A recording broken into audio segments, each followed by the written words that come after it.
itu tadi, kita berangkat dari sumber hukum kan. Oke. Sumber hukum seorang atau pelaksanaan jabatan PPAT, kita adalah pembantu. PPAT adalah pembantu. Pembantu.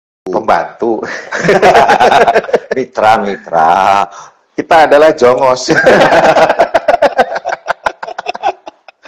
Walaupun bilang mitra atau itu tetap aja istilah. Ya istilahnya itu tadi joknya ya. Jadi jangan dimasukin ke hati ya Pak Menteri. Bukan pembantu.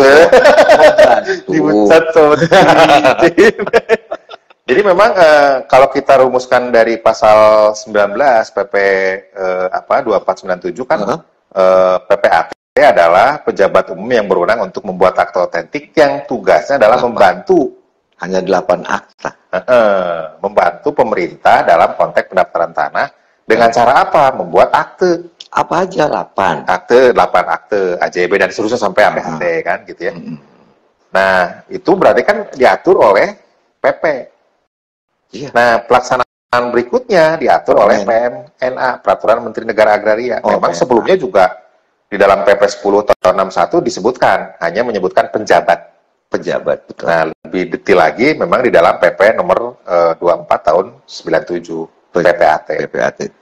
Ya, lebih lanjut padahal di PMA itu di PMA itu kan tidak disebut IPAT ya, PPAT-nya nggak disebut. PPAT. Memang nggak organisasi itu nggak ini ya. Nah, di dalam PP nomor 3798 juga sudah disebutkan PPAT itu berapa jenis. Contohnya PP nomor 24 tahun 2016 ada PPATE, PPATS, PPAT khusus, PPAT pengganti. PPAT eksklusif nggak deh? Iya. PPAT yang banyak aktenya, PPAT yang tidak banyak aktenya, PPAT yang suka curug, salah, nyanjuk sono-sono. Nah, balik lagi Kang, agak bukan janggal ya menurut Gross ya. Permasalahan yang kerap dihadapi di lapangan, yang Kang UN kan sebagai MKP dan sering menjadi pura-pura ahli. Ya, melihat permasalahan ini kan ternyata kasusnya lebih banyak PPAT. Tapi untuk tamengnya itu balik lagi nih, saya belum dapat gambaran. Tamengnya ini kok justru lebih tipis ketimbang notaris. Sedangkan notaris itu ada tiga lembaga, BKD, DKW, DKP, MPN, ada MPP, MPD, MPW, tambah lagi MKNW. Ini kan 3, ini aja sudah 3 tameng dalam artian untuk melindungi. Sebelum masuk ke lebih jauh kan ini dulu yang memproses. Kenapa itu lebih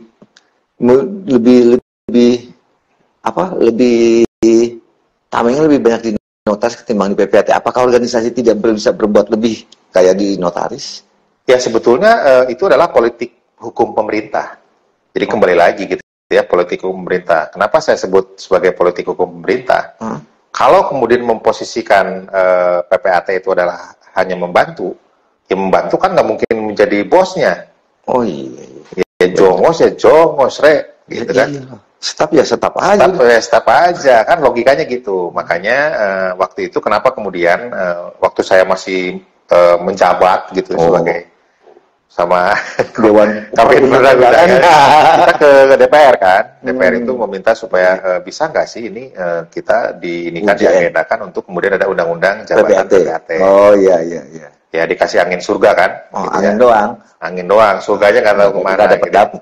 Nah sebetulnya itu adalah upaya gitu ya. Upaya dalam tanda petik mensetarakan gitu ya. Dalam hal ini dengan profesi-profesi lain atau jabatan-jabatan lain.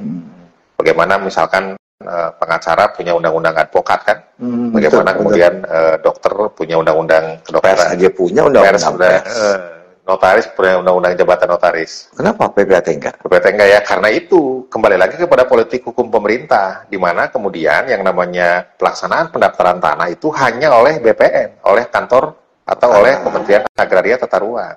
Dan sementara PPAT adalah hanya pembantu. Nah itu kan dirumuskan lebih jauh di dalam Undang-Undang Pokok Agraria pasal 19 direpresentasikan lebih lanjut di dalam PP 24 tahun 97 dan seterusnya sampai dengan sekarang gitu ya, di dalam PP 18 2021 dan seterusnya itu kan tidak pernah menyebutkan bahwa katakanlah PPAT itu levelnya itu seundang-undang. Kalau gitu. Iya, masuk akal juga sih. Kalau PPAT-nya undang-undang, sedangkan aturannya di PP kan jadi jomplang ya. Ya kan logikanya gini, manakala kemudian ada undang-undang yang berlaku dalam suatu proses gitu ya, undang-undang itu kan tidak saling menyingkirkan gitu ya, seiring sejalan. Harus. Gitu ya. Nah, kalau kemudian yang satu adalah undang-undang, yang satu adalah PP, sudah pasti yang akan menang adalah undang-undang. Dalam konteks penyidikan oleh kepolisian, misalkan gitu ya, polisi kan ada undang-undang kepolisian. Negara Republik Indonesia memeriksa seorang PPAT. Yang PPAT levelnya adalah PP 3798 Jungto PP 24 2016. Jauh hierarkinya ya, di bawah. Ya, yang mana yang harus dimenangkan? Walaupun misalkan di dalam PP-nya disebutkan bahwa untuk memeriksa seorang PPAT harus izin dari presiden, misalnya. Karena wakilnya PP ini kata polisi emang gua pikirin. Gua kan undang-undang, lo kan PP. Iya. Lo kan baru PP doang. Nah, PP-nya expired lagi. Iya. Jangan nggak ke situ, nggak ke organisasi. Kan belum organisasi. Iya, nggak ke organisasi. Berarti memang harus ditingkatkan dulu ya aturan. Ya, kalau mau, ya tadi kembali lagi kan kita bicara politik hukum pemerintah. Kepentingan pemerintah di mana ya? Kalau kemudian tidak bicara politik hukum pemerintah ya mimpi berarti. Hanya sebatas angan. Betul sih. Ya, istilahnya kalau misalkan di dalam katakanlah kita ekstrim lah ya.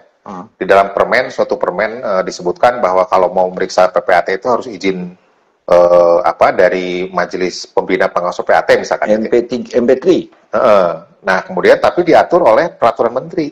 Nah, levelnya dengan undang-undang. Sementara polisi itu kan menyebutkan menurut pasal sekian, siapapun yang dipanggil harus datang. Wajib datang. Jika tidak, panggil paksa. Iya. Nyerah lah bang, permen. PP aja nyerah, apalagi permen. Nah, balik lagi ke notaris. Nah, kalau untuk notaris itu kan lebih safety ya sebetulnya. Ditambah pasal 66, betul ya?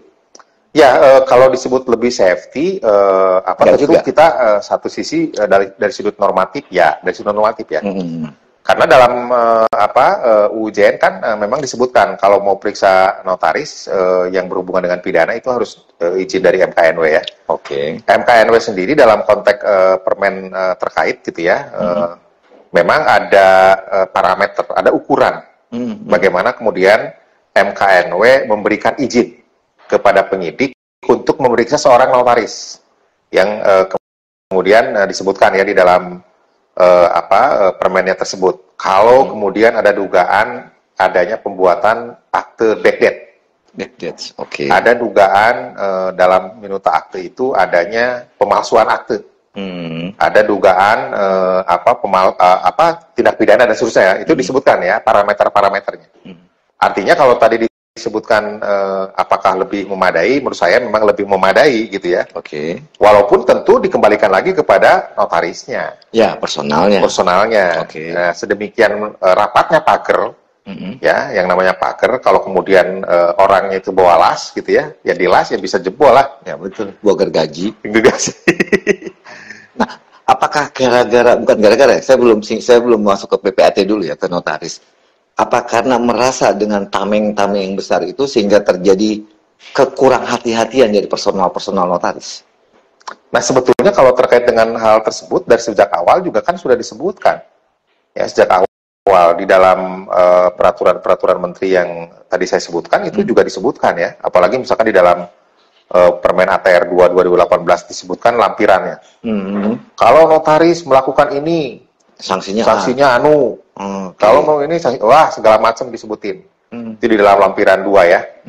Nah, artinya bukan ke arah sana sebetulnya. Karena bagaimana kemudian kita menilai efektivitas hukum itu tidak berdiri sendiri satu item saja, ada dari hukumnya sendiri. Ada dari aparatnya, ada dari sarana prasarananya, budaya masyarakatnya. Nah, banyak hal kalau kita mengutip teori efektivitas hukum dari Prof. Surjono Sukanto. Jadi tidak bisa kita menyalahkan hanya PPAT-nya. Berarti banyak aspek yang terkait ya. Aspek yang terkait banyak, ada minimal 5 tadi teori efektivitas hukum dari Surjono Sukanto. Nah, itu bisa kemudian kita pergunakan.